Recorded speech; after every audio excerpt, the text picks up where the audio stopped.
So, my check-in time was 11:30, and it is 11:30 right now, and I am already on board waiting to get inside, though. And I can hear the festive Norwegian celebration music. We're on the Encore. This is the only breakaway ship that I haven't been on yet. It's their biggest ship. Not their newest, but it's their biggest. And I'm looking forward to getting on. Smooth sailing so far. A little bit of traffic this morning. Woke up earlier than I wanted to. 5.5 hours sleep, but you know, that's what I do on vacation. But I feel great, and I can't wait to start the 7-day extravaganza bonanza. It's Sailaway time. It's a little chilly out here. It's not bad. But I'm out on deck 8, the waterfront. That's what they call this little area out here where you can actually hang out and go to bars, and restaurants are out here. And we are leaving NCL's little port facility here. They have a really nice facility in Miami. MSC Divina is next to us, thinking about sailing that maybe on my next cruise. And we are approaching the Oasis of the Seas, the first of the Oasis class. And coincidentally, my sister is on this ship right now, and totally coincidentally, I'd booked this last minute, and Nancy had also independently booked a fairly last minute cruise, and so she's on here. Maybe she's napping. I just tried to raise her to see if we could wave to each other, but I will wave to her in her absence nonetheless. So Oasis, that's my favorite class of ship. I've sailed 4 Oasis class ships, including that particular one. I still have to do Wonder, and then they have a new one called the Utopia that hasn't set sail yet, but should shortly. And then they have the new Icon, which should be, it's even bigger than that, and that is setting sail for the first time this week from this port. Not today, so maybe we'll bump into it somewhere. And what you always do is wave to everybody. This never gets old, even though this is cruise number 48. I was napping. I got a 15-minute nap until the Beatles joined me. My room is underneath the theater, and I thought there might be some noise if they're practicing, and the Beatles are. We have the Beatles on board with us. They've come back from the dead. Well, and they're going to be performing a show tonight. And they were rehearsing, and it sounded like they were sleeping with me. So that's an added bonus, I guess. I've got my earplugs, so I'll have to deal with it somehow. Woo! Bye, Nancy.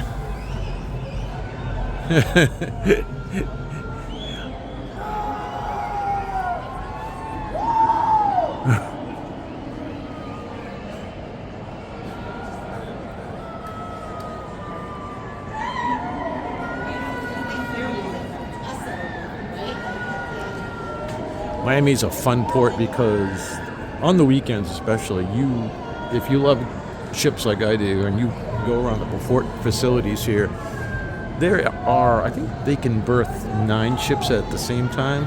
Could be wrong, 9 or 10. It's right around there. And every terminal is packed today.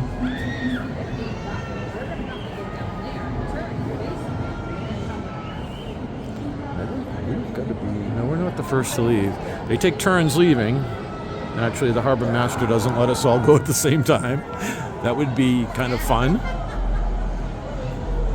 So we are off on a 7-day cruise. So Nancy's room is in here somewhere. She's got a boardwalk view, and I don't know which one it is, but she sent me a picture. She's got a really nice, she's got the opposite of what I have. I have the worst cabin in the ship, and she's got one of the nicer ones. So, and I've toured those cabins, and they're beautiful. They're really expensive. I don't think I'll ever stay there. Even if I could afford, a $5,000 or $6,000 cabin, I would rather go on 5 cruises than go on one of that. It's just not worth it to me, but everybody's different. They have different cabins for different people. Oasis class has balconies that face inside. That's the their boardwalk area. Oops. In there. And that's where she is, although she's got one of the, I believe she has one of the ends. Alright. Looks like they're digging up another terminal here. I didn't even realize that. I don't know what's going on here. Future of cruising. Oh, MSC's. This is where MSC's terminal. Right now they have to use one of the Port Authority terminals, and they share it with other various ones, but they have their own, and they are going to be here. Interesting. MSC's making a big name for themselves in America now. And I have enjoyed them enough that I'm probably going to be taking more cruises. For sure. All right. Goodbye, America. See you next Sunday.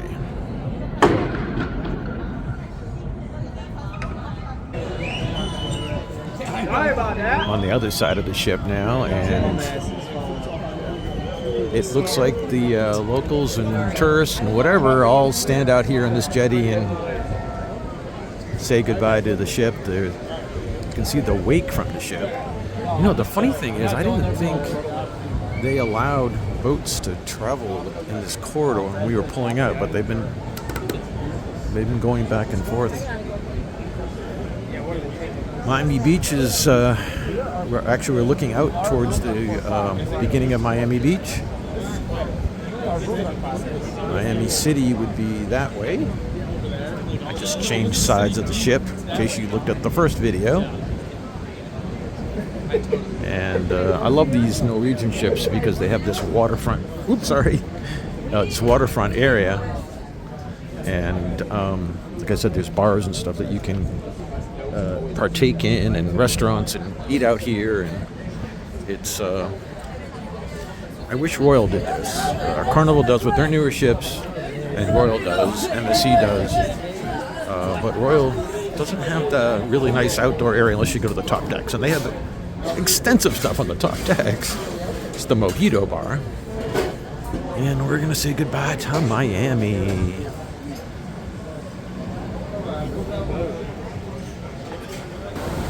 And I've moved towards the back of the ship, the aft, or the, if you want to use the nautical term.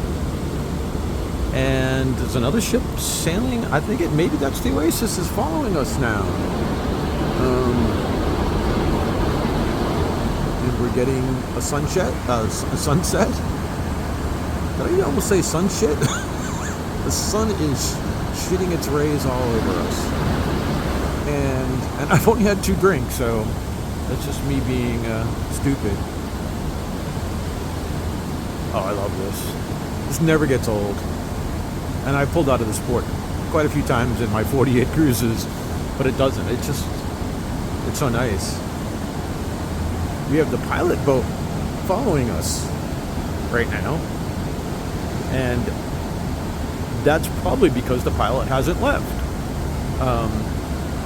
All harbors have harbor pilots that pull aside and help guide ships through these channels, because even though it looks like it's wide open, these are dredged in a certain area so that these ships can actually go, and there's other areas they can't. And the harbor pilots are very familiar with every nuance and every little eddy and current, so they come on board, and then when we get far enough out that it's safe, this boat will pull aside, they'll drop a rope ladder, and he gets on and goes back and takes the next one out.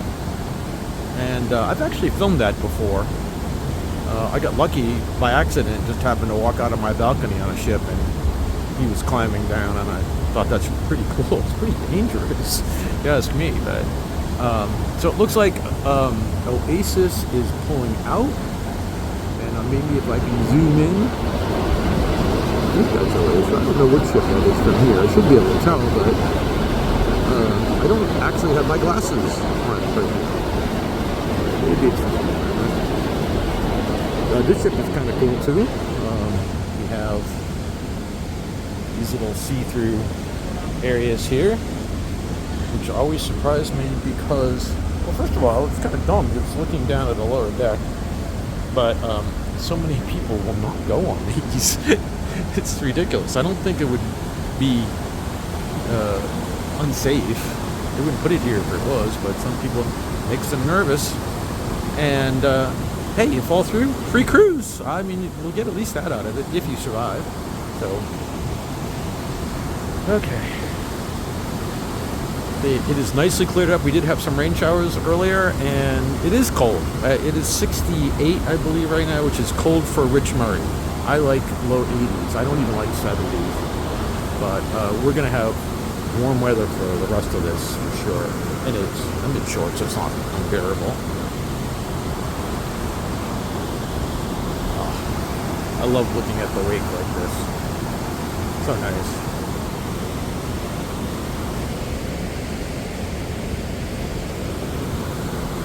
Goodbye, Miami.